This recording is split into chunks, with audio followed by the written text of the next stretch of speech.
Қазақстанда жұлын хирургиясы жаңа деңгейге көтерілді. Заманға сай технологиялар мен инновациялық әдістерді енгізудің арқасында бұған дейін операция жасауға келмейтін бір қатар патологиялық жағдайлармен күресуге мүмкіндік туды. Жақында ұлттық нейрохирургия орталығында алғаш рет ерекше операция жасалды. Дәрігерлер мойын кеуде бөлігіндегі омыртқаның интрамедулярлы ісігі диагнозы қойылған 25 жастағы әйелді хирургиялық жолмен емдеді. Науқас жүктіліктің 7-ші айында болған.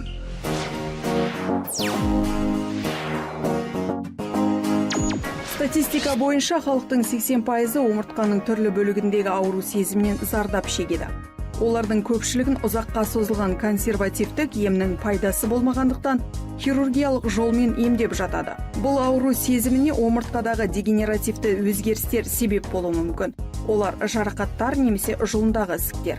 Бұл патологиялардың әрқайсысы сал ауруының дамуына және мүгедектікке алып келуі ықтимал. 25 жастағы ақтөбелік Әсемгүл Нұрғалиева қазір жүктіліктің 28-ші аптасында. Бірнеше апта бұрын дәрігерлер оның жұлынынан интрамедулярлы ісік тапқан. Сол себепті ол шұғыл операция жасау үшін санитарлық авиациямен Астанаға жеткізілді. 3 ай бұрын арқамда шар тәрізді бір дөңес пайда болды. Аздап ауыратын, біраз уқалағаннан кейін кетіп қалды. Содан кейін 3 ай бойы мүлдем мазалаған жоқ. Ал 3 айдан кейін шамамен маусымның 25-інде түн ортасында оянып кеттім. Тынысым тарылды. Сөйтсем бірінші күні арқам ісіп кетіпті. Түнде дем ала алмадым. Ал таңертең дұрыстап жүре алмай бүкірейіп қалдым. Екінші күні қолымды көтере алмайтындай жағдайға жеттім. Мысалы, шайникті не басқа бірдеңені көтеру қиынға соқты. Үй шаруасында істей алмадым.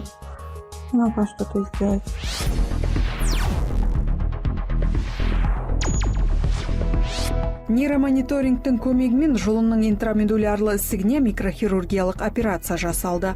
Бұл әдіс жүйке жүйесінің кейбір бөліктерін және олардың өткізу жолдарын бақылап отыруға мүмкіндік береді.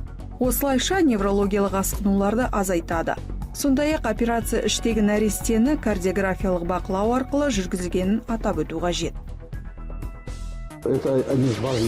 Бұл нейрохирургияның маңызды кезеңдерінің бірі. Себебі біз жұлынның қаншалықты зақымданғанын білдік. Есіктің көлемі де белгілі болды. Бірақ жұлынның қызмет етіп тұрған бөлігін зақымдап алмау үшін операция кезінде жұлынның функциясын анықтау өте маңызды. Сондықтан біз қазір нейромониторинг әдісін пайдаланамыз. Микрофизиологтар тобы операция кезінде жұлынның қызметін бақылап отырады. Жұлынның белгілі бір бөліктерінің қалай жұмыс істеп тұрғанын тексереді. Бұлшықеттердің жұмысын қадағалайды. Операцияға дейінгі және операциядан кейінгі тексеріс жақсы нәтиже көрсетті. Жұлын қызметін толығымен сақтап қала алдық. Жағдайы жақсарып келеді.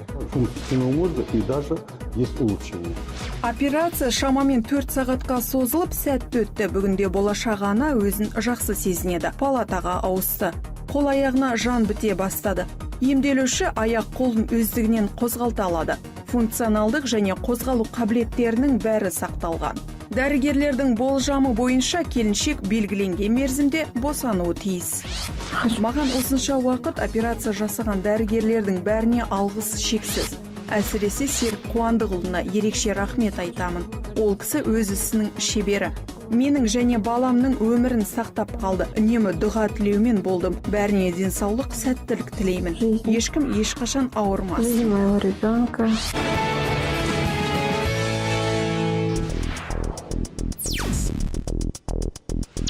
Шамамен 10 жыл бұрын омыртқа ісігіне шалдыққандар дертіне дауа таппайтын. Ондай науқасты емге алуға бірде-бір дәрігердің жүрегі дауаламайтын. Жас балалардың туа біткен деформацияларына қатысты да соны айтуға болады. Бірақ соңғы жылдары медицинада омыртқа хирургиясы саласы қарыштап дамыды. Орталықта үздік технологиялар пайдаланылады. Мысалы, мойын омыртқасы ауыз қуысы арқылы операция жасау әдісі. Яғни жоғарғы мойын омыртқасы операциясы адамның аузы арқылы жүргізіледі. Сондай-ақ орталықта зақымданған омыртқаны ауыстырамыз. Яғни омыртқа бағанасының алдыңғы, артқы және толық бекітілуі жүргізіледі. Қазақстанда жыл сайын хирургиялық емнің жаңа технологиялары, басқа мүшелерді аз зақымдайтын жаңа әдістер енгізіліп жатыр. Негізінен бұл жұлын омыртқа ауруларына шалдыққандарға арналған. мозга и позвоночника. Емханаларда робот техникасы пайда болды. Ол жұлынның аз инвазивті фиксациясы немесе декомпрессиясының арнайы жүйесі. Бұл қандай да бір ауыр неврологиялық және физиологиялық ақаусыз операция жасап, емделушінің аз уақыттың ішінде қатарға қосылуына мүмкіндік береді. Сегодня возможно. Бүгінде жұлынды микрохирургияның мүмкіндіктері мол. Ол үшін бізде бәрі бар. Интерпретациялық бақылау, белгілі бір дәрежедегі компьютерлік томография, микрохирургиялық аспаптар, яғни операция жасауда пайдаланылатын микроскоп бар. Микрофизиология, жұлынның нейрооперациялық мониторинг функциясы бар. Мониторинг функций спинного мозга.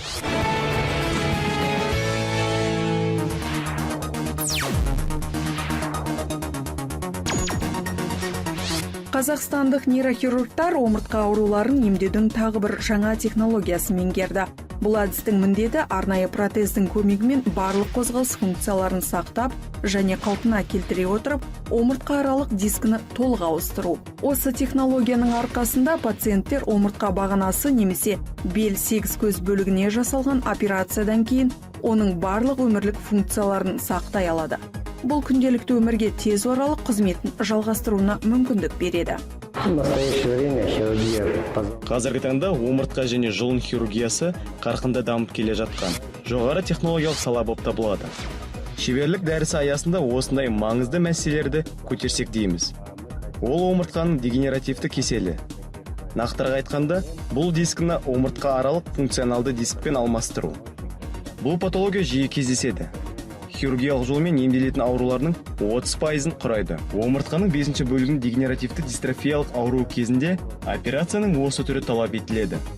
Шеберлік дәрісі аясында шамамен 10 операция жасау жоспарланып отыр. мы планируем провести около 10 операций.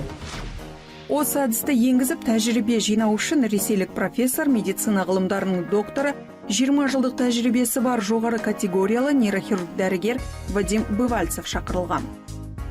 Основная проблема дегенерации – это старение. Дегенерацияның негізгі себебі омыртқа аралық дискінің ескіруі.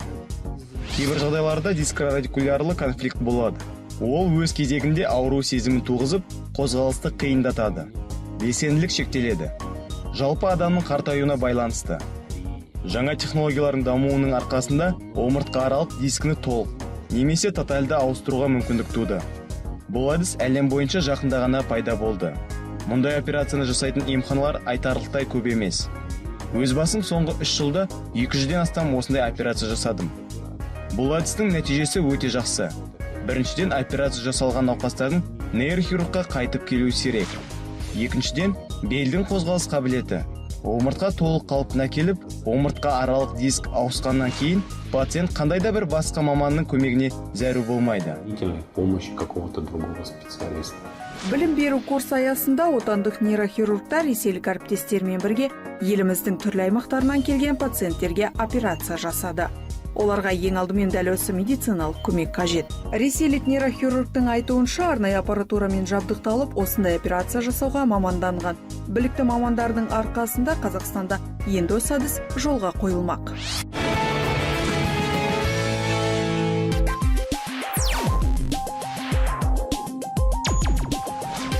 Соңғы жылдары Қазақстанда нейрохирургияның жаңа бөлімдері енгізілді. Олар микронейрохирургия, эндоваскулярлық, эндоскопиялық және функционалды нейрохирургия. Ал келесі жылы дәрігерлер емнің балама түрін енгізбек. Мы на следующий год введем действие. Алдағы жылы Гаманаев әдісін енгіземіз. Бұл емдеудің басқа бір түрі. Ол радиохирургияның дамуы. Мұндайда ісік енді пайда болғанда операциясыз емдеуге болады. Қан тамыры зақымдануларында сәулемен емдеуге мүмкіндік бар. Бұл хирургияға балама әдіс. Емдеушілер үшін де өте тиімді. Для пациентов. Диагностика, операция жасау әдістері және технологиялардың заманға сай тәсілдерін енгізу және дамыту омыртқаның көптеген ауруларын емдеуге мүмкіндік берді. Соның арқасында барлық қазақстандыққа тиімді хирургиялық көмек көрсетуге жол ашылды.